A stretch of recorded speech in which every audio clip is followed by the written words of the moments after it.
Well, I'm on the grid, pre-grid, for the FR Championship, and the man of the moment will be pole position. He is the 66, and he is from Austin, Texas, Ryan Sheehan. Now, he had a good race yesterday, got the fastest lap. That's how he got the pole position.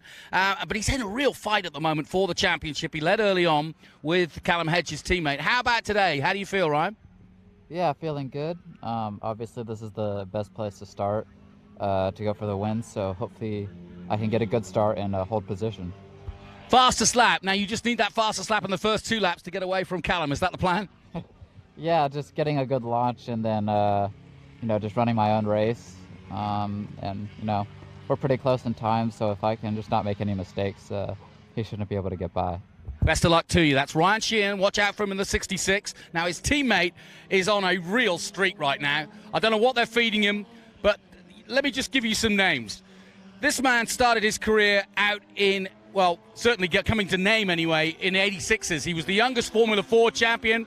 He won the 86s. Marcus Armstrong, who you may have noticed is the top rookie in IndyCar, he started that way too. Then he went into the Toyota Series. Then he came to America, and that's exactly what Callum Hedge is doing. Very similar careers. Callum, 5 in a row? I mean, I know you were good, but what about 6? Can you do 6? Well, the plan is to get 6. I had a look at the longest win streak in FR history, so I think it's 8. So I would like to see if I can have a crack at that record. But I got a bit of work to do. I didn't quite get the fastest lap yesterday. Chewed up my tyres a bit too early and didn't have enough at the end to set a quick time. So the goal is to get by Ryan, try and get it done early, conserve my tyres, wait till the fuel load comes off, and then pump a nice lap in. Well, you didn't get the fastest lap because you were sideways through most of the race, and Giltrap were very happy because they could see their logo very clearly. Yeah, I made the mistake of having too much fun. I learnt my lesson to not have as much fun, save that for qualifying. So we're going to go have a bit of fun, see if we can have a nice race with Ryan, and see if we can go for that 6th win. Well, as they say in your country, give it full jandle. I will try to give it some jandle. Now that actually refers to Scott McLaughlin, who said that years ago, and now every racing driver in New Zealand says, give it full jandle, which to you and me is a flip-flop, but so you know the difference. Now, Cooper Beckland also looking for a good result today, another Kiwi Costlink man, and he's in a good position, starts 3rd on the grid. Oliver Westling had a few problems yesterday. He locked up. He just told me a moment ago that the reason he locked up yesterday was the cold tyres. Remember, it was not as warm as they wanted to be, the tyres, that is, and so he just kind of carooned off into the gravel trap for a moment, but he got back on, and the Swede, come American, is on song, and he's even got a Texas umbrella. I love that. Now, the guy I want to talk to, though, is Hayden Bowlesby. He's been around for a few years now. Hayden, can I just undo your umbrella a sec? Hayden, mate, well done. Career best yesterday. Yeah, going to try and improve on it today, so we'll see what we can do. You've been racing in F4 and F1 now, your 2nd season. You still enjoying it? Yep. And what's the plan after this? I'm not sure. We'll see at the end of the year. All right, well, look, you've got a long way to go till then. Let's first of all get you on the podium this weekend. Yes, sir, I'm all about that. All right, yes, sir. I've never been called sir, but all my life. Now, the other guy I want to talk to is Mexico's #1. Yes, you got Daniel Suarez. He's a great racing driver. But what about this guy? Here's a name to remember. Manuel Rosa. I'm going to try and say it right. Did I get it right? You got it way more right than any other commentator ever. Oh, that is good. Oh, that's high praise. Listen, Manuel, well, your mother told me how to say it, so I got to get it right. How about today? How do you feel? We're feeling good. I mean, we definitely found some pace yesterday when we looked at the data with the team. Unfortunately, we didn't have the fastest lap, so we're going to be starting 6th today. So a little bit of working up to the grid. Hopefully, yesterday we got a P4. I hope we can equal that result, +1, to get a podium today. Forward, right? Of course, 100%. All right. Best of luck. Muy bien. Thank you. Vamos. Vamos! That's exactly what they say in Mexico. Great to talk to him. I know I'm going to please his mum by doing that because she reached out last night and said, hey, you got to talk to my boy. He's going well. But as you can see, it's a short and small grid here. But you know what? When Kyle Kirkwood won the first championship of FR, he had a very, very small grid. But he made the most of it, as will all of these guys. It's going to be a battle between Ryan Sheehan and Callum Hedge, but watch out for the likes of Manuel Rosa and several others, Bowlesby as well. That could be a really good fight, this. 30 minutes of racing, perfect conditions, but it is getting warmer now. So this will be the hottest conditions they've been in. So a lot to play for, but Ryan Sheehan in the 66 from second in the championship starts from pole position here for race 2 of the FR Americas Championship. Back to you, the commentary booth. Well, Jonathan, thank you so much. I love seeing Jonathan's grid walks. He does them like nobody else. Really gets some great insight. It was really cool. You weren't here yet. I'm joined by Landon Matriano Lim. I hope I said your name right, from Shreveport, who just got out of he comes into the booth sweaty, just came out of his F4 car. He's got some dirt on his, I guess you would call it the balaclava underwear for your chest. I don't know what you would call that, but yeah, he's got his race suit unzipped. He looks really hot, but he's got this, like, I'd call them long johns that are a little bit dirty, so I'm sure he's got a story there. But this is FR. FR is going to be really fun here at Mid-Ohio. The best conditions we've seen here this weekend. It's about 75 degrees, sunny, very few clouds, but they're high up in the sky. But the flag on the tower is blowing. There's a little bit of a headwind, crosswind coming across what we're going to call the front straight, where they're going to take their standing start as we look down at these FR cars. So now that, Landon, that you have gathered your breath, what do you think about these FR cars? And I know this is your first year in F4, but are you hoping to move up to this class?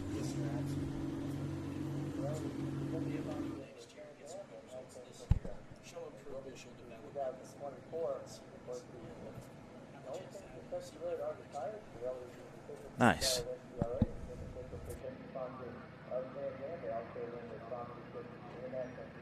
So, I don't know if you've been to Mid-Ohio, but SVRA has been coming to Mid-Ohio since 1982, and we've got like generations of fans that come out. So even with the weather yesterday, they're still out here. We can see the flag on top of the tower. This is one of the most difficult tracks to race, as we saw yesterday in the rain in your race, because the line is so polished. They are actually repaving after this season. And were you struggling with that yesterday in the rain? It wasn't too bad in the rain. I like my rain experience. It's always a good thing to have, for sure. But like you said, this pavement is unforgiving. This is one of what they say, one of the worst tracks in America when it rains. The racing line is a river. You can see the water flowing across it, exactly where the racing line is. So it's very difficult, but, you know, it does show improvement. Show good driving. Good time. Now, you're from Shreveport, Louisiana, racing with the Jensen team. How much experience had you had at NOLA before we got there? A good 6 weekends, really? I'd say.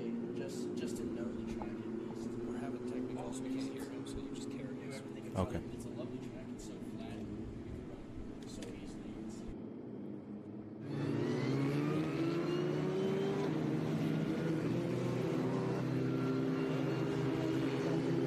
Ladies and gentlemen, I apologize for that. I think we're having some technical issues. So I've put on a different headset. Landon has put on a different headset.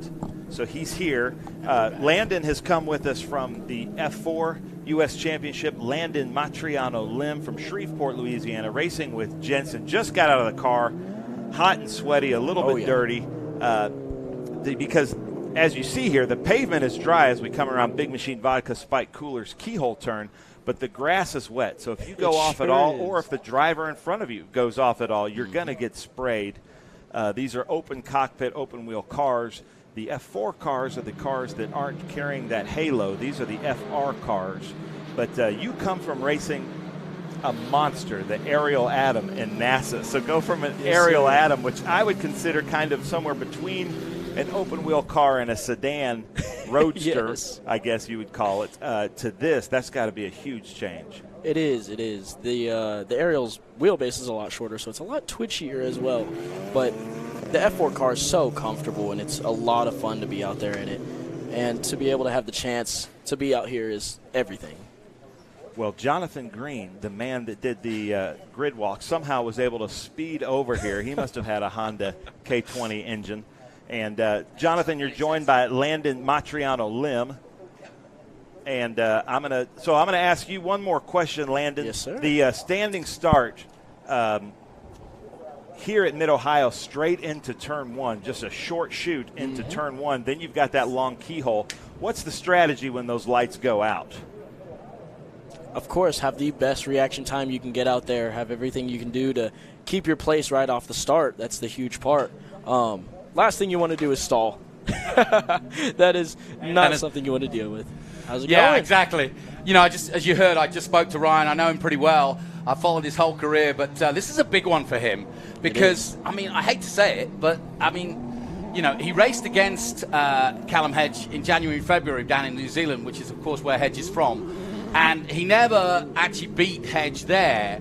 And I think it's starting to kind of show the same. But now that Hedge has got up to speed, he's really got to work on his hands because he used Nola well, but he's really got to use Mid-Ohio even better because Hedge is on a flyer at the moment. 5 in a row, and for as a racing driver, that's Verstappen territory. It is. It is. He's on a roll right now for sure. That is no doubt. And I'm really looking to see how this race turns out. It's different every time you go out there, so you never know what to expect. And that's the best part of racing. The good news for Ryan and his legion of fans, and he does have that back in Austin, Texas and all over America, is he's a cool, level-headed guy.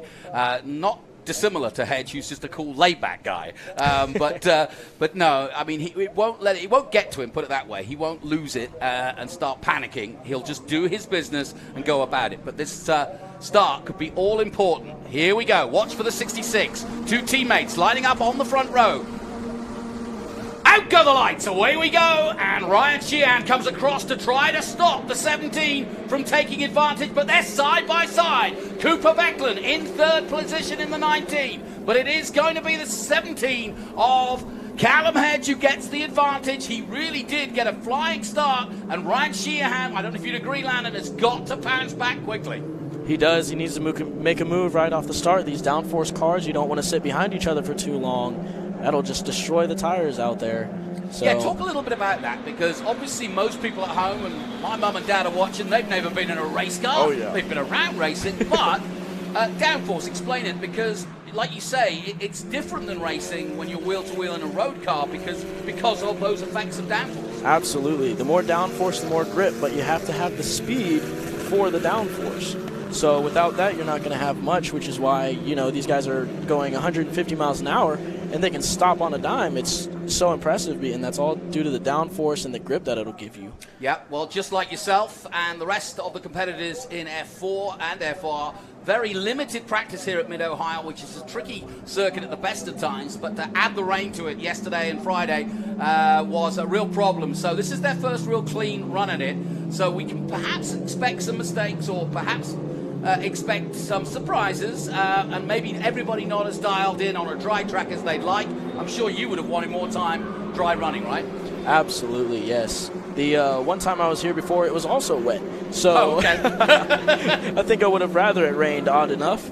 But doing what we can, everything's a learning opportunity. So taking every chance we get. We're looking at Oliver Westling now, trying to make his way past the 22, which he does do with ease. And Oliver Westling had an up and down day yesterday, ended up in the gravel. I talked to him just before the start of the race, and he said that, yeah, the tyres were just cold, and he made a classic motor racing mistake of just going a little too hard on those tyres early on, and that led him to the gravel trap. He did recover, mind you, but it wasn't to be for him, so he's going to try and make it up in this one. One more race to go at the end of the afternoon, and it's getting hot out there, Landon. Did you notice it yourself in your race? Oh, it is. It definitely is, and when you're in the car, it affects you. You're out there for 30 minutes for this race, and it feels like you're doing an endurance race for an hour. It takes so much out of you. And I've never been in racing driving, but I have to say I've done a fair few ride-alongs and two-seaters and so on, and I had no idea.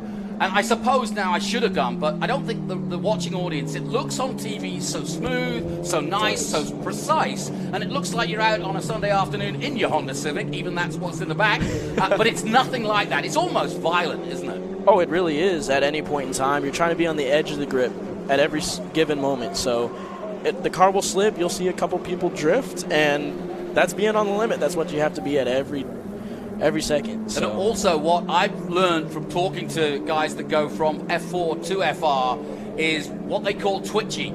And what I mean by that is the cars are much more, if you turn the wheel, if you put the power down, it reacts and says, oh, you want me to go? It's like a thoroughbred racehorse. Oh, you want me to go there? Okay, I'll go there. If you want me to go here, I'll go here. So compared to, let's say, a road car or even an F4, you've got to be so much more precise in your input, but also, if you get it wrong, it's so unforgiving. It doesn't give you a chance to get back, does it? It does. It does. The F4 cars are more forgiving, of course, than the FR, but that's just because they're going at a little slower speed, huh? Exactly right.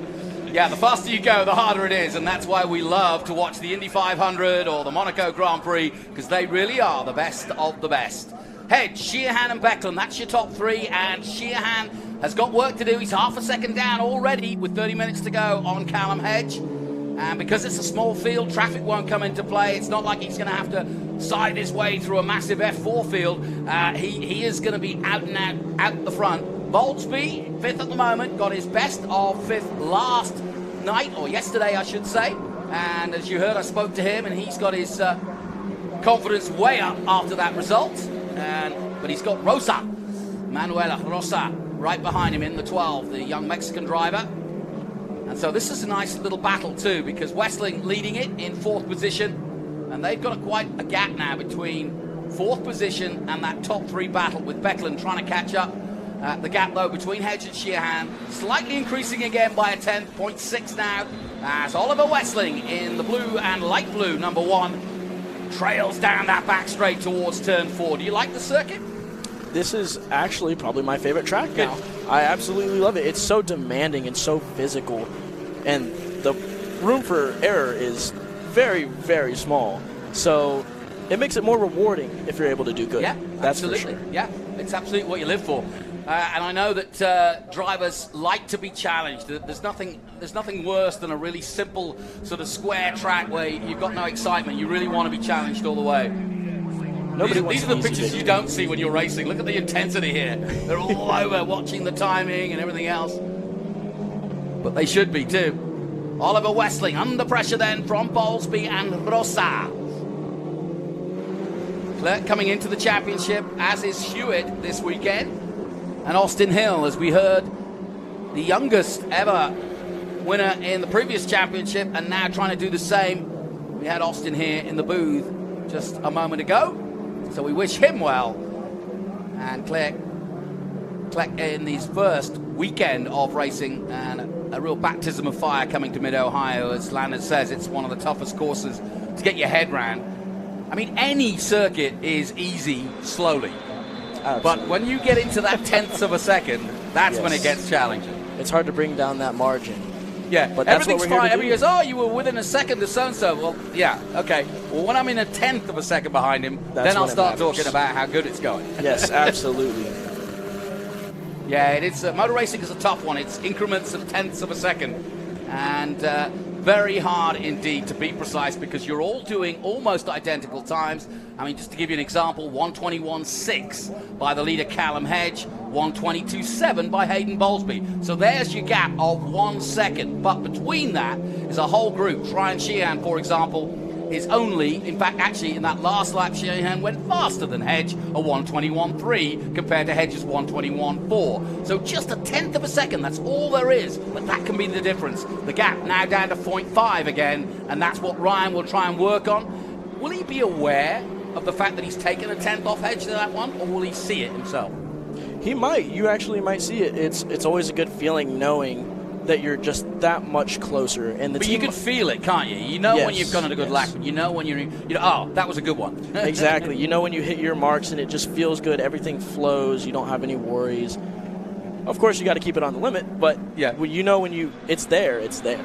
See, I made the classic mistake. I've got too big an ego to be a racing driver. So I do a really nice lap and I go, boy, that was good. I wonder if those guys saw it. I wonder if those guys, I hope everybody saw what a great lap that was.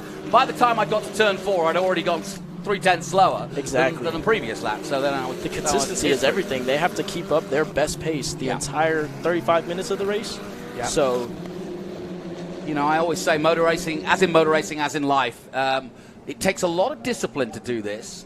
Everybody says, oh, I'd love to be a racing driver, but it's actually a really hard job, because you've got a team like this behind you, they're expecting you to do the business. You've got a team manager who won't put up with any rubbish, is watching everything and has probably got 30 years experience. And in the case of Crosslink Kiwi, they certainly have. Stephen Giles, once a Formula One McLaren engineer for Mika Hakkinen of all people. So yes, there's a lot of experience back there. I just spoke to ex-Formula One driver Roberto Moreno, another man connected with the Crosslink Kiwi team. So don't think for 1 minute that the people on the sidelines are nobodies. They are very expert, and they have seen it all, and they have raced against the very best in the world over the years. So yes, it's a pressure cooker, isn't it? It is, absolutely. Everyone on the team is doing their job all the time. You can see it if you look in the pits, if you look on the pit wall. They are always moving, always on top of something. Everyone's working together to get a result. And that's the best part of racing, having a whole team behind you, putting their trust in you to be a driver, to go out and give them the result they want. But as a youngster, that's a lot of pressure too, simply because, you know, I mean, you're not used to, I mean, yeah, you can play on a soccer team or a football team, and the team is the team, but this is all about you. It is. I mean, you're like the quarterback, but like you've got to throw the ball and catch it. Yes, absolutely. The execution is all about you. You're all that matters out there. So you got to focus on everything you can do to be the best driver possible.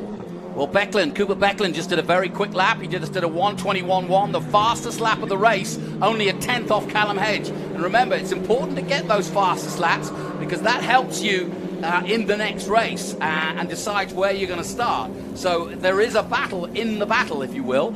And Becklin putting in a great lap and staying in the hunt in third place. And if, for example, Sheehan can get on level terms with Hedge and start to battle, that will automatically slow both of them down a little bit as they battle and they move across the line and change lines. And that may help Cooper Becklin from third place get on board. But here are your leaders coming into four.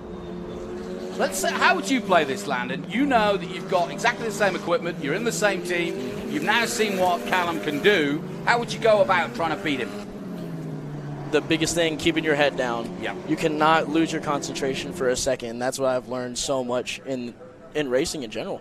You lose your concentration one moment, you make a mistake. Guy in front's not going to make a mistake, so you have to do everything you can.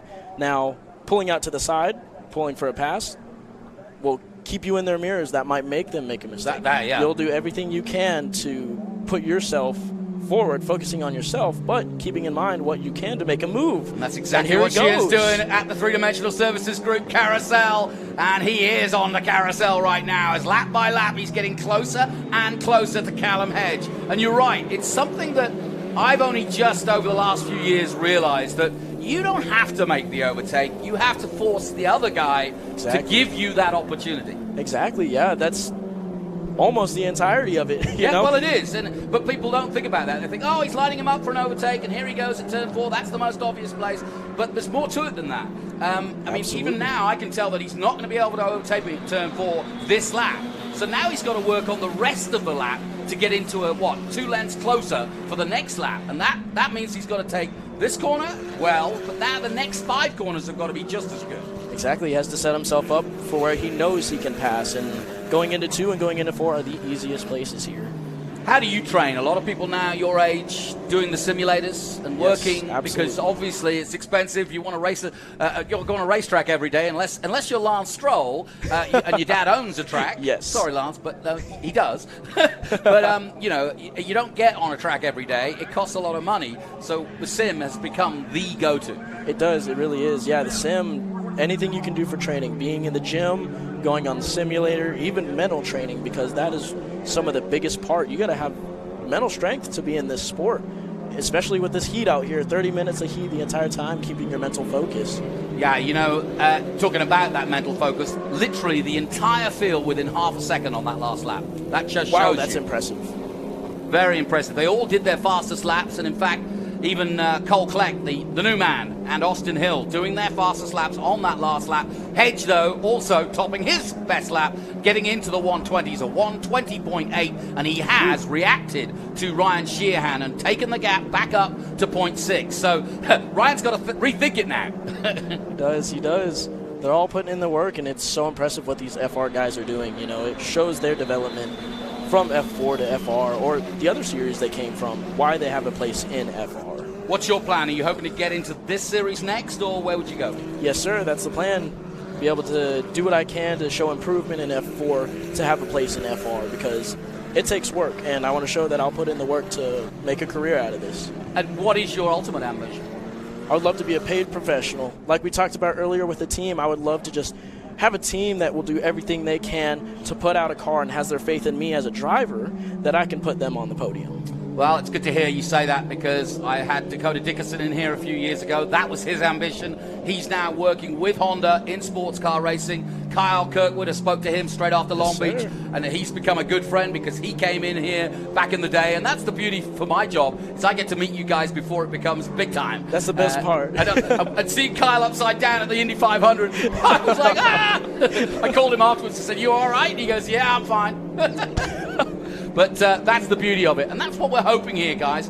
As you watch this on our live stream, remember, you may not know all the names sitting next to me here in the booth, and you may not know all the names that are here on track, but some of these guys will be household names and competing at the 500 or competing potentially to get into Formula 2 or Formula 1, following in the footsteps of Logan Sargent, following in the footsteps of the likes of Jack Crawford, Juan Manuel Correa, Hunter Yaney, a champion here in F4 and in FR, and now in FIA F3. So, you know, keep an eye on the names, and if you're a fan, well, Manuel Rosa could be the next Daniel Suarez for all we know.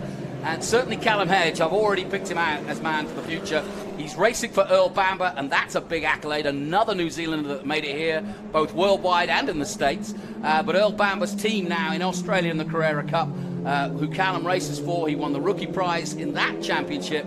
And it's really no surprise to see Callum Hedge, just 19 years of age, the youngest Formula 4 champion in his country, and also a winner as a rookie in 86's, the Tin Tops. So he's already comes with a pedigree, and he's got a busy year. He's doing 3 championships this season alone. Bet you'd like to do that. Oh, yes, of course. Any seat time in a race car, that's where I'd love to be. Absolutely. Well, he's done it again, has Ryan. He's caught back the gap, in my opinion. The gap is down to 0.2, and he's as close as he's been. Now, the question is, Landon, and you're the racing driver, how is he going to make the pass and where? Seems like he missed his opportunity in 4, but he is putting the pressure on Hedge.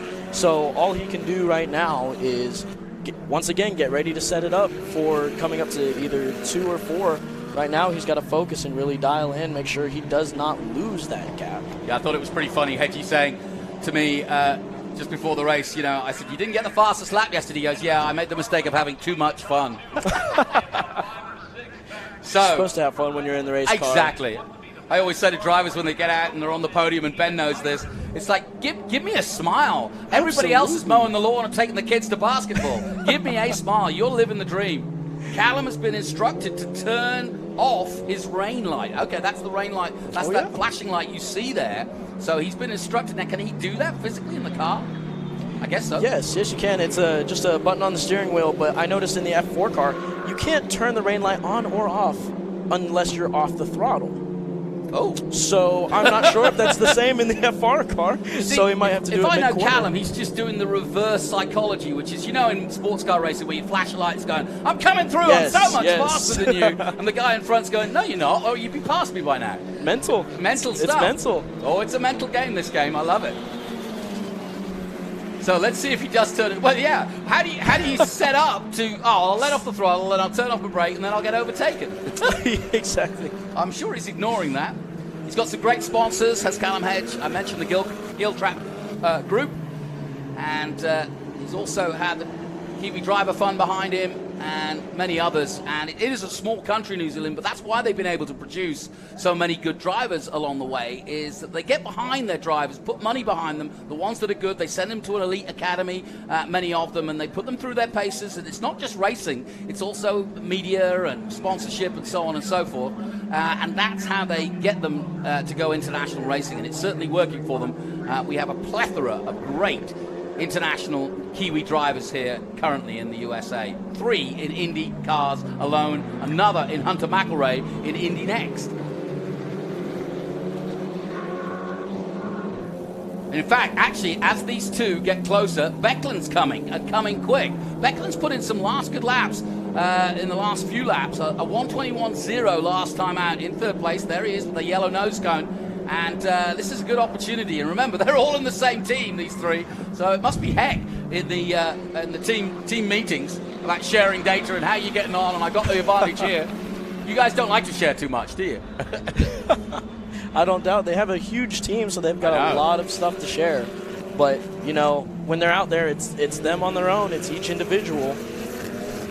But Hedge and Sheehan fighting really has brought Becklin into it as well. So I wonder if that will also bring the gap down from fourth for Westling.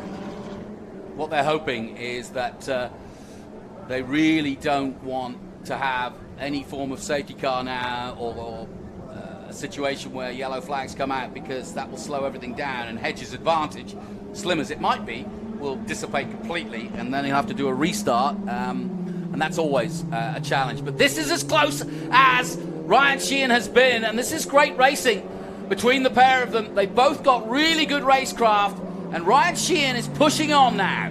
15 minutes to go. Plenty of time, Landon. He's got a lot of time to think, and he's putting on the pressure. He's already put on the pressure for a good 10 minutes now. He's been on top of Hedge, so let's see if he can make a move going into 4 coming up. Now, you're working with Jensen, a smaller team or a smaller number of cars in the team, but I saw you in I was coming over to say hello yesterday, but you were deep in conversation with your team, so I left you to it. But good setup?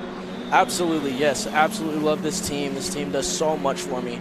And like I said, you know, if you look, everyone's always doing something all the time to benefit the team. Is there one area you would like to get better on? Racing-wise? Yeah. My brakes. Okay, braking. That's not a surprise. Braking is one of the most fine-tuned things, because you can hit the brakes as hard as you want, but if you lock up, that's a problem. If you're on the brakes too long, that's a problem. Yeah. So it's such a fine margin with that. And also, we talk about the finesse, and I mentioned that it's almost violent. I had no realization until I stepped into it was a Formula First. But you've got to stomp on the brakes. You physically got to hit those things. Yes, sir. 2,000 PSI is like the top if you're going over the hill and everything. And it's a workout. You're leg pressing, so much weight. I have to do that for 30 minutes. I talked to Ben Mayer, who's 15 years old. He's in Trans Am. And he has got a huge car, 550 brake horsepower. And before the Detroit race, I said, what are you struggling with? He goes, coming into turn 3 at Detroit, I've got to literally launch my foot towards the brake and hope that it that it stops. Because he said, I haven't got the strength. I've not been working out in the gym. And I kind of I was about to say, well, you better start doing that because all of you guys need to be fit. Absolutely, yeah. Everything I do at home, when I'm not at the racetrack, it's training for the racetrack. Going to the gym consistently every day, doing everything you can to gain strength, but still stay slim and small for a race car driver. This is really becoming a cat and mouse game. At the moment, it seems that Callum Hedge in the first 2 sectors, the first half of the track, is quicker, and then through the twiddly bits, if you will, and that could be down to setup, I suppose. I'll let you tell me, but through this section, this is where Ryan is really catching up, if you will, and getting into the carousel right behind him, as we've seen on several occasions. So is that setup only, or is it craft? It might be a little bit of both. Yeah. There's slight adjustments they can do with the downforce setup, so maybe he has a little bit more, so those sharper, tighter sections in the back, he's able to handle more speed and have more grip through there.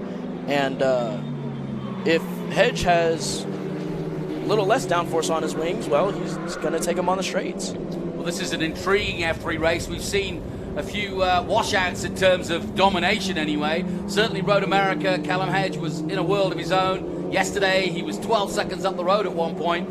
This is not the case today, and I'm glad to see it. Meanwhile, Westling, Bowlesby, still going at it, and Rosa in 6th place right there as well. This 3-way battle has continued, and it's just as intense as the one at the front at the moment. But Westling, Oliver Westling in the all light blue car, number 1, doing the business and holding off the 22 for now. Absolutely. He's done a good job holding him back so far. They've all been very close this entire race, so that's a lot of pressure to Yeah, that is a lot of pressure. And I know that Hayden Bowlesby really wants this, because 5th yesterday was the best finish. And he's been around this championship. He did F4 for a couple of seasons. This is his second season in FR, and to get that best result yesterday, and you saw when I spoke to him, he really is up for going one better today. So he'll certainly be pushing on as much as he can in the closing stages of this one. 11 minutes to go. And I wonder, when do you start thinking about the end of the race and about how the car's changing, and how much does it change in that 30-minute race? It feels like forever when you're out there. Yeah. It really does. So every chance that you get, the team might come on the radio and say, oh, there's 10 minutes left. You're like, oh, sweet. Only 10 minutes. Great. But then it turns out to feel like 20. What's for lunch? Yeah, exactly. Do you like to have your engineer in your ear, or do you prefer to get on with it? It depends. It can vary for each race. There's times where you just need to zone in, and there's times where it is helpful to have, a little reminder about little things that you need to focus on. As Kimmy once said, leave me alone, I got this. Yeah, I know what I'm each doing. is different, yeah. And then there's Yuki Tsunoda, who was also racing against the single-seaters not that long ago, in FR himself. And I love listening to his radio in Formula One now, because he is shouting away and screaming at other drivers. They've had to literally get a mental coach to calm him down. And it's so un-Japanese because they're so polite. Yes, exactly. Polite, reserved. He's the opposite. He's grown up in England at Carlin, and obviously they've taught him all the English he needs to know, all the wrong words he needs to know. Trevor Carlin and his team, well known for it, taking foreign drivers and making them into terrible English speakers, using the wrong words on the podium and all the rest of it. But we love Trevor Carlin. We love their achievements, especially at this level. And they are world-renowned for bringing some of the best drivers through, including Sebastian Vettel, I may add. So, here we go, into turn one. It's still neck and neck at the front, but this battle is getting really interesting. Westlick just pulling away slightly and using the time, less than 10 minutes now, to try and extend his gap from 4th place to Hayden Bowlesby in 5th. Rosa is 6th and still going there. It's a nice tight battle, but they're some way off. And in fact, the boys at the front have gone even quicker. The top 3 have all done their personal best in that last lap. A 1:20.8 from Callan Hedge, a 1:20.9 by Sheehan, and a 1:20.8 by Becklin. That's how close it is. A 10th between the 3 of them. That is such a tight margin. That's beautiful to see. That's exactly what's so good about racing, is when you find those tight-knit groups, and that makes the racing so interesting. And running together with each other, they're all fast guys, so they're all going to force each other to improve. Now, did you start by karting? I did not, actually. Okay. No, sir. But so many of them do. And yes, I've been beaten in karts by so many 9-year-olds because they're half my size and half my weight. Oh, yeah. So I always say, well, he's half my weight. And I was about to give you the secret. Cooper Becklin is going quicker than the leader, and yet he's at a disadvantage. And you know why? He's 6 foot something. I don't know how big he is, but he's a high jumper. I've seen him. He is. He was a university high jumper. And so he's a tall, lean figure, and therefore probably, certainly in Ryan Sheehan's case, a lot bigger as a guy, is, yeah, and so absolutely. therefore just probably carrying a couple of kilos more, and that's all it might take. That's team strategy. That's like what I was talking about earlier, training at the gym. You want to gain the strength, but you don't want to gain Right, you don't want to build size. muscle. Exactly. No. Yeah, it's weird. Racing drivers have very different athletic muscles. They have upper body muscles, which is important. Yes. They have neck muscles, which are important. But after that, you certainly don't want to be building leg muscle. I mean, you don't want soccer legs or football legs or whatever. You don't want to be building up the protein. It's quite a science, in fact, and it's a big part of modern day racing. Are you on top of all that? I'm trying to now that you look svelte. Thank you so much. Yes, sir. I have my background was in gymnastics. So okay, well then you know exactly. Keep what I'm talking limber, about. nice and small, but strong. Yeah, and in fact, actually, I would have thought a build for gymnastics and the understanding of what the body needs to be supple and what it needs to do is perfect for motor racing. Oh, absolutely. I'm so happy that I have gymnastics as my background athletically. It's helped overall so much with injury prevention and everything coming into it. Well, we've got some mechanical gymnastics going on out there right now, because look at this race. It's a three-way battle for the win right now, and there's nothing between. You can throw a blanket over them. Out of the keyhole they come, and it is the Kiwi Callum Hedge leading Ryan Sheehan from Austin, Texas, and Cooper Becklin in third. Now we come down, and this is the closest that Ryan Sheehan's been coming into 4, but is he close enough? He thinks about it, but he decides maybe not this time. Because the other thing is, if he goes for that move, he's got to make it stick. But he's also now wary, surely, in his mirrors, that Cooper Becklin is all over him. That's really hard, because you're trying to concentrate on two things. Absolutely, yeah. He's right in the middle of a sandwich. Yep. He's trying to make a move, but he has to be aware of the guy behind him, because if he tries to make a move, or Sheehan tries to make a move on Hedge, well, that might give an opportunity for Becklin to just pull right by both of them. Yeah, and there is a little bit, with the downforce that we were talking about, there's an advantage of being the third guy in that group of three, because you're getting the best air, but then it gets dirtier and dirtier and gets more sort of, it gets harder, put it that way. The car moves with the air and doesn't like to be stuck behind another car like this.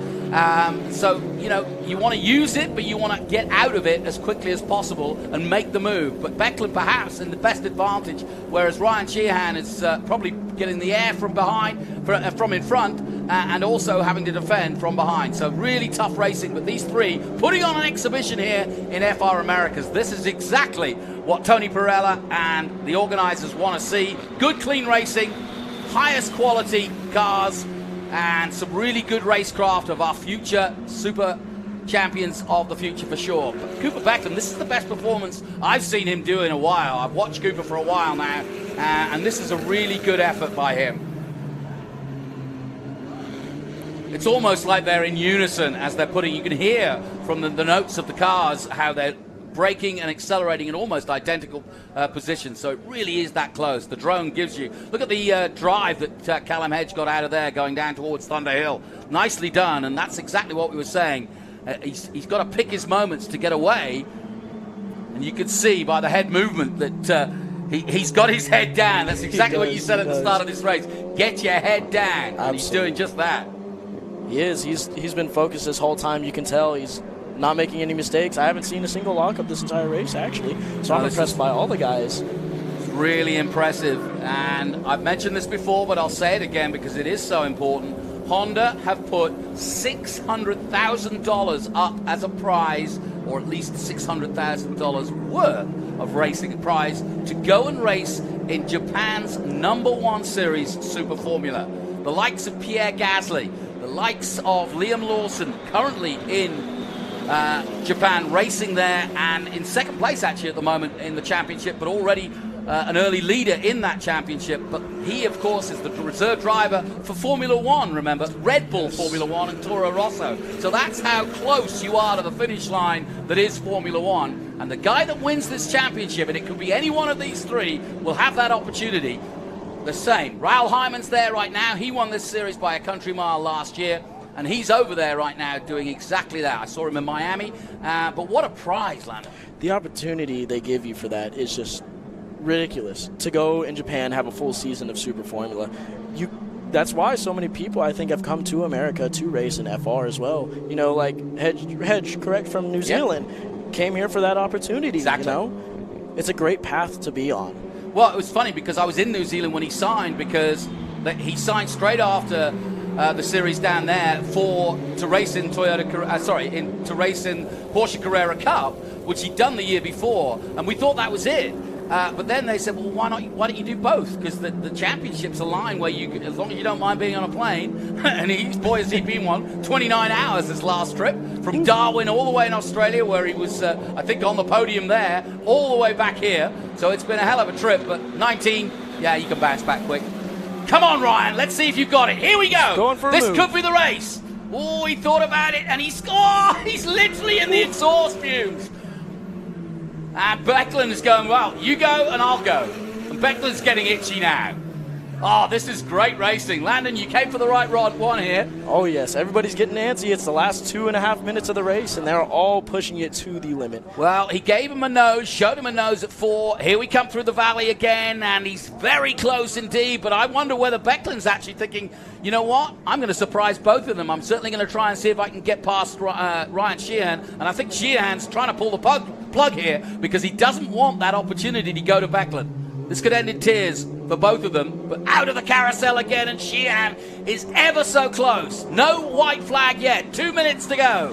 There's Stephen Giles, the man I mentioned before, the former engineer for McLaren Formula One, runs his own team back in New Zealand, but comes over in the New Zealand winter, if you will, to come out here for the summer and race with Crosslink Kiwi. A very good idea. And that's where he spots his talent for the future as well.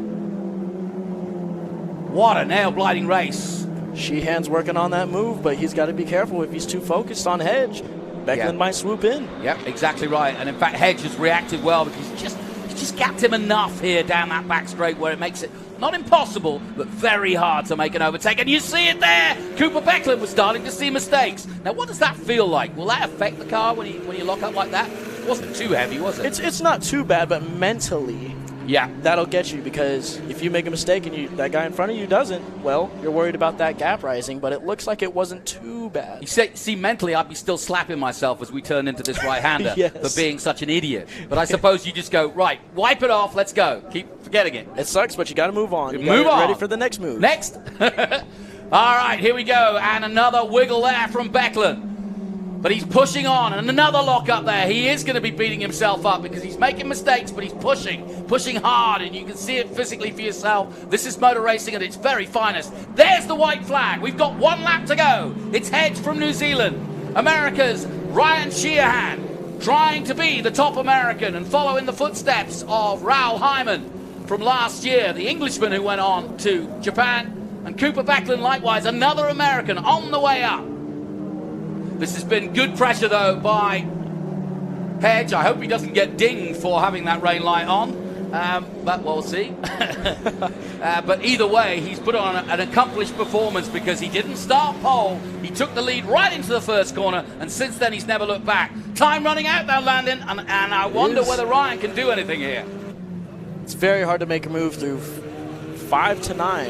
It is such a tight section, you just have to follow behind. But let's see if he's able to make a move around the carousel at 12 at the very end of the race. Yeah, that's literally it, isn't it? Because this whole section is almost impossible to make a move. I've seen a couple of surprise overtakes at the carousel. Boy, he's got good drive. This is as close as he's been. He's coming out. He's popping out. Hedge defends nicely. That's good racing with the pair of them. Excellent stuff as we come down to the finish line. Callum Hedge, head down and going. They said the Kiwis couldn't fly. Well, I forget that because he is flying right now. Coming out of the carousel, the three-dimensional group carousel, to take victory and take the checkered flag. Hedge wins 6 in a row, 6 of the best. That is brilliant. And Stephen Giles has seen some great drivers at his time, but that was right up there. Handshakes all, everybody satisfied with that. Business as usual for Kiwi Motorsports. Excellent stuff. The handshakes go all round. Sheehan did everything in his power to try and stop him. Likewise did Beckland. Westling held on for 4th. Bowlesby will take another 5th place. And then Rosa takes 6th. Clegg in 7th place. Hill and Hewitt. And that was, wow, that was top draw, wasn't it, Landon? That was an absolutely amazing race. Those guys gave it their all, and that was so fun to watch. And I thank you for the opportunity to be here today. Not at all. What's your plan for the next race? Any changes? Get ready. Get ready. But mentally, no, the car's everything. Okay? Yes, car will be fine and ready to get back out there. It's just got to make improvements and try and get the best result of the season so far for myself. Landon Matriano Lim from Shreveport, Louisiana, and driving the number 2, right? Yes, sir. Okay, we look forward to that. So stand by and watch out for the number 2 Jensen prepared car of Landon, and we look forward to him being in action later this afternoon.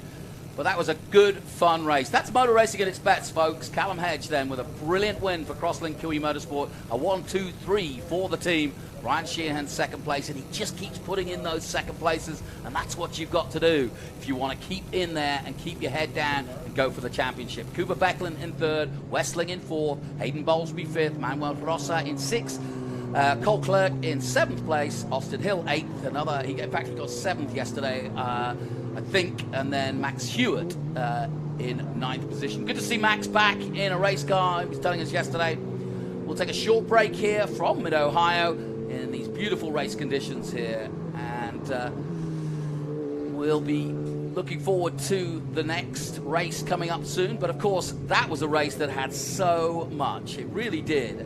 Let's take a look at some of the highlights of that race, because it really was top draw. And it started off, and in fact the race was won and lost in many ways. At the first corner, Hedge swinging around the outside and taking the lead. No real drama, some good overtakes and some good jostling for position. Cooper Becklin impressed me in third position. He was a long way back at the start of the race, but really, bit by bit, reeled these two in. Ryan Sheehan was picture perfect. He didn't put a foot wrong, but nor did Hedge, mind you. And that's something you need to remark on. It's all very well winning a race, but you've got to do it without making any mistakes. And Callum Hedge did just that. Another perfect result for him. 6 in a row now. And very similar to Ryle Hyman from last year. Well done. Callum Hedge wins at Mid-Ohio. All right, we'll take a short break. We'll be back from Mid-Ohio after this. Okay, so pretend this is your car, and say you have an accident. Ouch! At least your insurance will pay for another one. Right? Well, maybe not so much. If you have a standard policy, they get to decide what your car was worth. Which could mean trouble. I mean, who wants 3/4 of a car? At Hagerty, we agree on a value up front and then pay that amount, guaranteed. That's because we want you to end up with a whole car. Hagerty, let's drive together.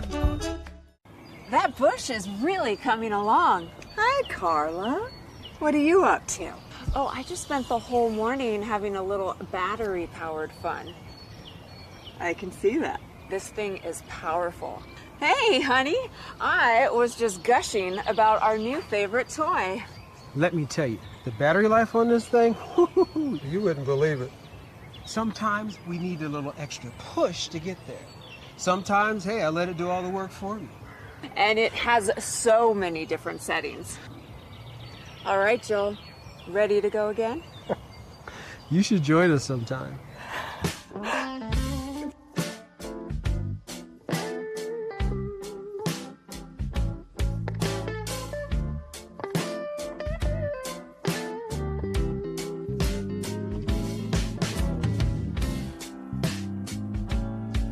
I've got to get me one of